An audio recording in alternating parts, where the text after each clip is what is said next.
I'm joined now by Kevin Drew and Brendan Canning. Do you remember the first time you guys got together to work as Broken Social Scene? Oh, the memories. The sweet memories. Those sweet memories. He came over to my house. Charlie lent myself an 8-track because he was going on his first European tour with Do Makes They Think, and he lent this 1/4-inch 8-track to me, and I kind of knew how to work it, and I had a 4-track as well. And Brendan came over, and These are tape machines for those listening out there. Oh, right. cassettes, and then 1/4-inch reel-to-reel. And Yeah. Brendan came over, and we just decided to work together because he heard the record that I had made with Charles under the title Casey Accidental. That's true. Yeah, and then the love affair really did start. That's true. So the Yeah. goal wasn't to get together and try and combine a bunch of people together to start a collective right off the bat. No, I think we wanted to spend Like, time I want to together. point out that Brendan's eyes Yeah, I mean, hardened when I asked that question. Like, well, no, that's just no. what the band eventually sort of morphed into. I didn't see coming necessarily. Was the plan originally just a kind of your prototypical rock band? Well, no, because we were making this music very quiet, for lack of a better word, bedroom music, just ambient kind of lo-fi jams. But then when we got our friends over and started flushing it, Let's not forget that you put Apple on your pizza. Oh Like, yeah, let's go chronically let's here. through a phase here. Yeah, He would cook every night for me. Well, Yeah. the Price And for my- Chopper was right down the road from Afton Avenue. He taught me how to steal parsley. Ooh. Yeah, I was 30 years old. He said, "This is how you steal parsley." I was like, I don't steal. He's like, "No, you just take a little bit off and you put it in your pocket." It's like you're eating grapes walking around the no-frills. It's Yeah, and great. then he it's wanted to something make like a fresh. that. He wanted to make a fresh pizza, and he said, "We got to get some apple." And next thing I know, I'm eating Pizza apple with on my apple. pizza, and I thought, "Who is this man? I need to keep him in my life." Sure, but so you get together and you start making kind of softer, quieter music, as you were saying, or at least Yeah. different textural kind of music. When was the realization that you were going to start inviting some other people in? Not long after, because we just had. I mean, the first show we ever played was An Evening for Whatever at Ted's Wrecking Yard. $2. Yeah, And we had a guest list, too. Andrew. yeah, it's like, The hey, curse of the guest list. yeah, it's $2. just $2. Can you get me yeah, on the I'd list? really Yeah. appreciate getting on the list, though. I mean, we can't get you on the list, but you can be in the band. Yeah, you can. exactly. Yeah, we have no room in the guest list, but That we've actually done that a lot, where the list is full, and we said, "Well, you're joining the band to get into the show." Yeah. I think we just took, as it's historically known, we took our friends and we put us all in a room, and sure. obviously Feist and Metric and Stars and Jason Collette, they were already out there doing their thing, but he brought his peeps in and I brought mine in, and the rest is history. It just sort of, it happened, and we were able to navigate with breaks and with ups and downs and with interrelationships and a lot of highs and lows. We were able to stay together. But I'm interested still in the two of you. Like, was there, outside of the apple and pizza moment, is there such a thing as a flashbulb kind of moment, like a light bulb above your head sort of moment where you go, you know what, I'm making music on my own, but when we do this together, something kind of special happens? I think, to be honest, the first night we started, because we were keeping late hours too. We were sort of a midnight, midnight to 7 a.m. kind of shift. Oh man, that's my favorite. Yeah, time. I mean back then it was certainly back fun. then. Yeah, I like could to not get up early now. Yeah, I and could go to not bed do early. that hour anymore. But yeah, it was kind of the first night. Just Kevin was doing some interesting things with Memory Man and a 4-track, and I had got this boomerang looper pedal that was all very exciting to me because I had got a little bit of money from some. Steal My Sunshine. Steal My Sunshine. That's From the right. song, The song Steal My Sunshine. Sunshine. By Len.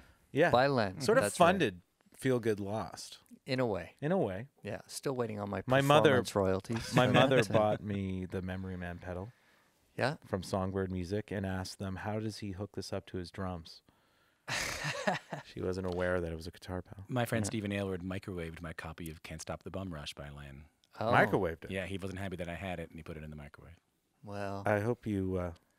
you can we're have not one of friends my. with that You can have one of my gentleman. picture discs. He's a lawyer now. Actually, yeah. Of course he is. Yeah, there's all the crazy ones are. I have a lot of solo artists come into the show and they sit down and they usually off mic will go, man, I'll tell you one thing: bands just don't work. They just don't. They don't ever work, man. They don't happen.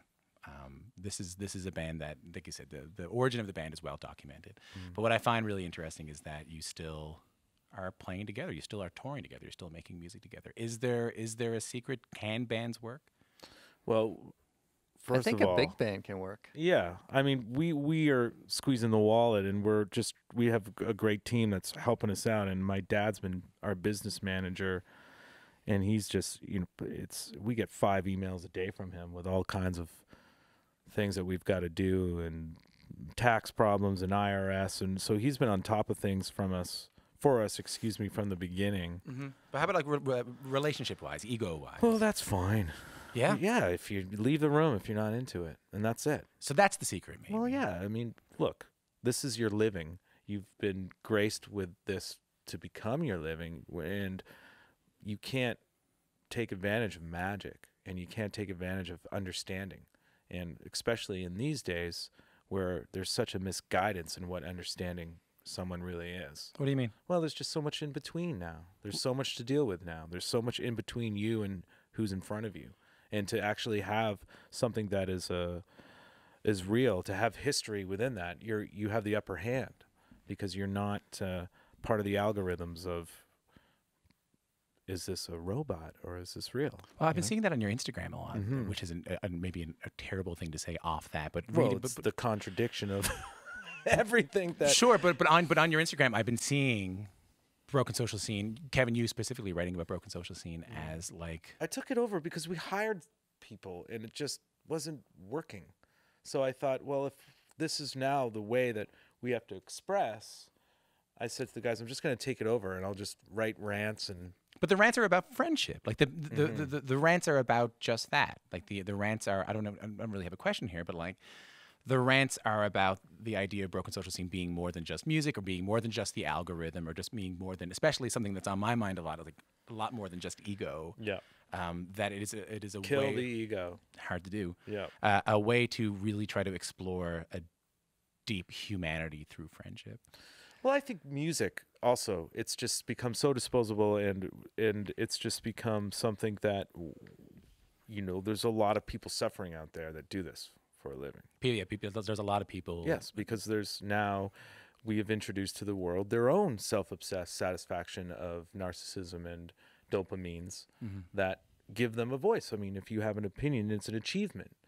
And that's something that was unleashed without really governing the responsibility of creation. So you're building a house without a foundation.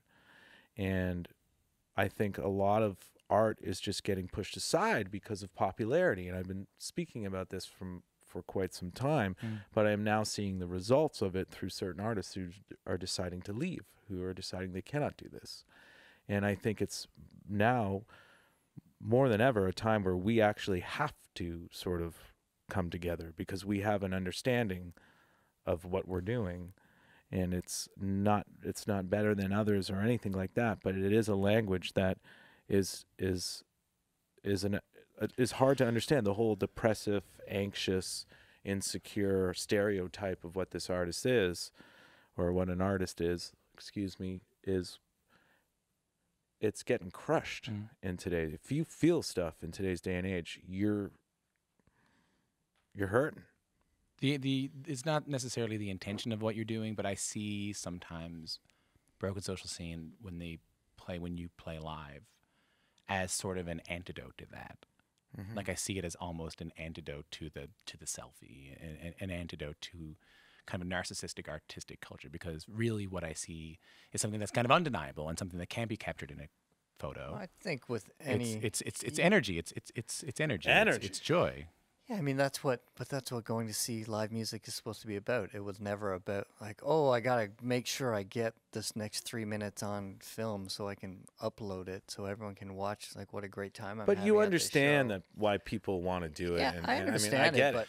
but it just, I love it. I like taking photos when I'm out. Yeah, I think I like it. Yeah, I don't know. I think it was nicer to not just be looking at people videotape. I remember like seeing Kraftwerk and be like, God, there's gonna be so many people with these bad video phone footage of Kraftwerk. It's like, why don't you just close your eyes or stare at the robots on stage? Because you can't. Enjoy yourself. You can't stop it. Have you It's thought if about doing can't- that pouch thing? You know, more artists are doing that. No. They're putting the phone in the pouch and leaving them at Are the. you kidding? We can't even get a rehearsal together, let alone legislate that idea at a show. Yeah, I think if anyone That would ever, go wrong. you just tap the person like, hey, dim your screen. I think you just. But it's even if someone's talking to, even if like people are chit chatting, it doesn't necessarily have to be phone. Even if you're at the Junos, I had to snap my fingers when I was talking about Gord. Microphone. At the beginning of I had to snap there's two guys speaking at the top of their lungs. This is when you were giving the speech This is when I was about giving the Gord at speech. I had Junos, Pearl about next Gord to Downie. me, and all I could hear was these people just yelling in the crowd. And I thought maybe I should, but I thought no, if I kick them, that's just going to cause a whole tsunami. That won't go over of, well on television. So I did the next thing I could do in a sort of state of panic as I'm trying to wrap my head around the emotion of what I was doing. I just snapped my fingers. I could talk to you about this for like another 3 hours. I know, and the unfortunate thing is it is like a maze having this conversation. You do end up like, oh, that's a dead end. I have to go back, and it's constantly been this way for a long time now. And I just think that I mean, even when we started, I foolishly said to the band, "This is not going to be cool, so don't worry about it. Let's just not get involved in it." But now I do realize it's really a real way of expression for many people and many artists, and we had to get on that jukebox very quickly, the digital jukebox of it all. But you still see this as something outside of that. You still see the performance of Broken Social Scene I as do. something outside of that. I think it's just you got to be in the moment, and I think live music in general, and of course there's so many bands out there playing, and it's ridiculous at a point, but it's just trying to bring people together. Always was the goal and always will be the goal. If you're just tuning in, I'm speaking with Brendan Canning and Kevin Drew from Broken Social Scene. We just touched on this a little bit when you were when we were talking about your presentation at the Junos about Gord with Pearl Wenjack. You've spoken and you've been really generous, and I think far more generous than you necessarily needed to be with your own experience with Gord. Because I think it's a strange thing to do, to be asking someone about their friend who died. Yeah. I'm wondering about you as an artist. Like, what have you, just from collaborating with him, from spending time with Gord Downie? Yeah. Do you feel like you're different as an artist now? Yeah. I mean, the guy was king. He was the best. And he could corner you and talk to you for hours. And he Pat, his brother, said this, and it's the truth. And this is, Andy Kim, a lot of the elders share this sort of thing. That they're concerned about what you think of yourself. And that was Gord. What you think, like your own self-esteem. What you think of yourself. Right. And he always had incredible sayings, like if you went down a path of self-hatred or anything, he said, whoa, that's my friend you're talking about there. And they were beautiful zingers. And that's a great line. It's a wonderful line. And I just, it was at the beginning of the year, everything really started to kick in. And I just think I'm trying to stay with those who knew him. I'm just in their orbit, and I love it. And do you feel different as a musician? Do you feel different as a performer? I never met someone I could write songs with that fast. And look at the people that I spend my time with. It was uncanny to me. I just couldn't believe in it. And at the beginning, I was just having the best time being in his presence. And then when we started writing together, he was so fast that and I know that he's done this with others and other friends in his life, and I've heard about these friends and these times, and I was just so grateful that I got to live inside his orbit through the highs and the lows of it, as real as it can be. But the nature of the truth of him, especially when he was leaving, it was I think a reward to many to just see how that sentiment of just caring about what you thought of yourself, that's how he left. So as an artist, I know Brendan, he was out with him. It was interesting. He's toured with him. He's DJ'd Brendan, with the Hip. You DJ'd for the Hip for a couple of their tours. Yeah, I mean, I've been out on tour with those guys in the mid-'90s, the late '90s, and then the odd one was DJing before they went on doing their Fully Completely tour. And also, little known fact, I came up with the intro to the Fully Completely. Their show when the big screen comes down. There's all sorts of guitar swoopy noise. Little known fact. Yeah, they're like, we need something. We need train sounds. I'm like, okay, I'll get a tremolo pedal. But what about you? Do you feel you're different as an artist? I mean, because of your it's time with them? just like, they get in your DNA. It's hard to like the band themselves and the sound and the years of watching them as a band, and they're kind of, they become this beacon of, okay, well, this is how you get it done if you want to continue like growing as a band and hit the arenas and sell tickets consistently. And you watch how they, how they run an organization. So it's I always looked on it as like, how does the organization fold out, and what's everyone's role, and how do these guys make it work? So I've always been very interested in that aspect. Educated. And yeah, it's just, it's like your rock and roll education, and what are you going to do with that information? And yeah, and Do you feel like you're doing something with it?